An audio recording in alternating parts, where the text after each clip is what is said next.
My life's a joke. That's what having 3 kids in 3 years will do. Yeah, how'd that happen? Well, I had twins, and then I had another one. So now we're living with that mistake. And yeah, every day is a constant struggle, but I do a great job of making it look easy on Instagram. So much so, people ask me, do I want 4? And I'm like, I'm not sure I want 3. So yeah, we have boy-girl twins, and everyone's first reaction is, wow, you killed 2 birds with 1 stone. Nice. You must not have spent a lot of time around twins to think that'd be possible, to accomplish something with 1 of something. Yeah, if we're gonna kill 2 birds, we're gonna need 2 stones. And they better be the exact same shape, the same size. With 1 stone, we risk being stoned by them. Yeah, with twins, we really need 2 of everything. Every day it's like a double charge on the Amex. But there's no fraud. We're like 2 birds, 1 loan. Yeah, no one said it'd be easy, but I've just, given up. People are like, oh, they should just share. Yeah, not today. Not today. So living in New York, I've given up trying to discipline these kids. How could I do so in such a lawless city? Living downtown has really sabotaged every lesson I'm trying to teach. Like really, really basic things. Like, we have to wear shoes to go outside. You can only poop on the potty. Then I have to explain what's going on when the homeless man is squatting barefoot next to the playground. These kids learn by example. So they really better clean up their act, because it's time to apply for kindergarten, okay?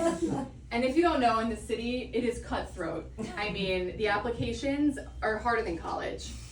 You thought the SATs were bad? You heard of the ABCs? There are parents out here seriously hiring tutors, consultants, hitmen. And I was nervous. I was getting worried, about the interview process, because my son can be really shy. Boy, was I wrong. That kid walked into the lobby of the school, pulls his pants to his ankles, and shouts, "Smell my butthole." And guess what? He got in. They would love to enroll that butthole for $65K tuition. Smells like public school for him. And yeah, no one said this city would be cheap, but it's the greatest. And we found a great apartment. I love it so much when I'm the only one home. Otherwise, it's a problem. Yeah. It's a pre-war building, but we are at war every day. Full combat. I mean, 1 4-year-old can't cause much destruction, but 2 4-year-olds, that's the combined strength of an 8-year-old. Yeah, nothing can calm these kids down. Not even a melatonin-laced gummy bear. Okay, I've tried that. It's safe for kids. Yeah, you look concerned. Are you a doctor? There's benefits, though, of living in a small space, with a big family. Like, I don't have to waste time telling my kids not to sit too close to the TV, because that's not possible. It's 3 feet from the couch. And it's whatever, because I don't have a problem with screen time. No, actually, I encourage it. Get better at watching TV like the rest of us. A lot of parents are against it. Oh, stunted brain development for some peace and quiet? I don't know. Tough call. So yeah, they watch a little TV. And my favorite milestone was when my daughter learned how to use the remote. It was precious. Yeah. You can tell what they're watching based on how they talk. Has anyone seen Peppa Pig? Yeah, it's a family of pigs. They're lovely. They live outside of London. Yeah, they live outside of London. So when my son falls, he doesn't need a Band-Aid. No, it's, "Mummy, I'm bleeding. I need a plaster." I had to Google that. Yeah. So somewhere between just the constant migraine, the weird British accents, we decided to throw a third kid into the mix. Yeah. So now, everyone's favorite thing to say is, wow, having one after having twins must be so easy. And I'm looking around like, who has one? There's 3 now. Do the math. And that kid has different parents. Biologically, everything's the same, but mentally and physically, not the same. Yeah, with the twins, I would not leave the house without a diaper bag full of outfit changes, sound machines, birth certificates. Now I don't even have a diaper on me. Okay? Better not shit. We don't have time for that anymore. I've spilled full oat lattes on this child and just dabbed him with a blanket. Okay? Iced. Not hot. I'm not a monster. Yeah, it's crazy how much changed between the first and the third. Like, for the twins, I had a wipe warmer. That is an appliance that warms the wipes for diapering, so the baby's not in a moment of discomfort. Wouldn't want that. Third kid, whatever the fuck his name is, I've changed him on the concrete floor of a parking garage in the dead of winter with a Chipotle napkin. And he's fine. He's fine. He definitely won't need therapy. Yeah, I've changed. I've changed a lot. I used to be a mommy blogger. Yeah. Back when the twins were in their prime, so they couldn't walk or talk.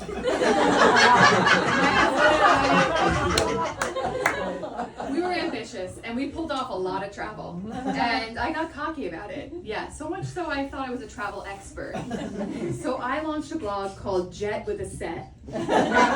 Yeah, cute name. That's about all it was. I had tips on there like, you just need pre-check and global entry, and it'll be fine. Just do it. Travel with kids. And fast forward a few years, my kids are taking off their shoes in the airport, whether it's required by TSA or just for fun. And those facial recognition kiosks, they don't recognize you after a 14-hour flight from hell. The bags under my eyes should have been checked at the gate. So I've since rebranded the blog. It's now Jet with Regret. Don't do it. Don't travel with kids. Because it's not just bad for the kids, it's bad for a marriage. You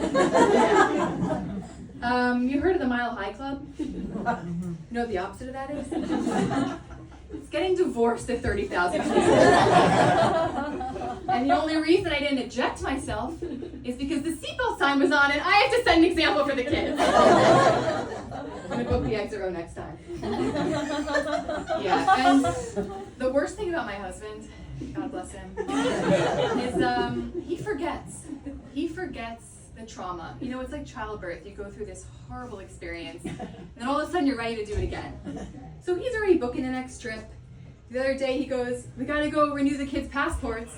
And I'm like, well, you can go ahead and burn mine. Okay? I just want to stay home. Seriously. And back when I was working for pay, the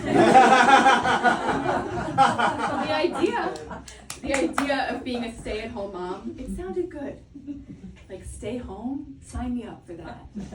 But it turns out I'm never home. No, I don't even know my address. I'm at ballet, I'm at urgent care, I'm at pickup. I've spent whole days at Whole Foods. And I still can't figure out how to feed these kids. I wish they were picky eaters. I wish. That would make my life easier. But no. My son, he once had a Wagyu beef skewer from a food truck. And now he won't settle for anything less than premium Japanese beef. My daughter, she loves snacks. Only ones with butter, salt, and seed oils. That bitch was popcorn for Halloween.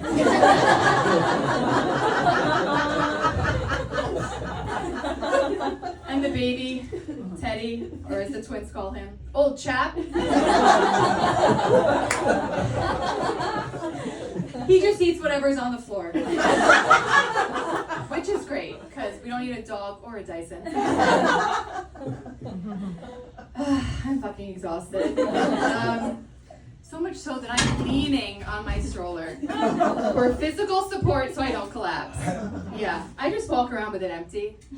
And people in New York, they're usually pretty good about being rude, just ignoring each other. That's not the case when you have a stroller. Apparently it's an invitation to chat.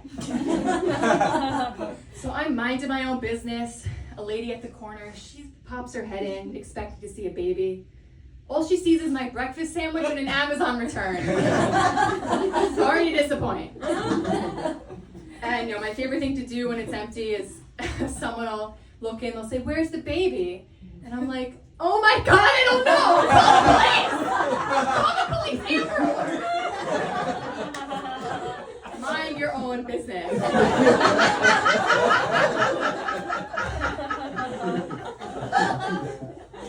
The other day, this woman, she was kind of looking at me weird, and I was like, what's your problem?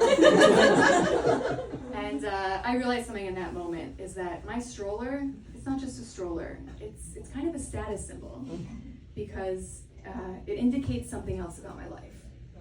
And she says, "You can just tell by how dirty that stroller is what their apartment looks like." And I wasn't sure if she was talking about me, as I noticed the moldy clementine, Teddy's lunch. And bitch, seriously, a dirty stroller is a badge of honor, okay? Show me some crumbs, all right? Your stroller should not look like it's fresh off the lot, okay? You know what your clean stroller tells me about your life? Yeah?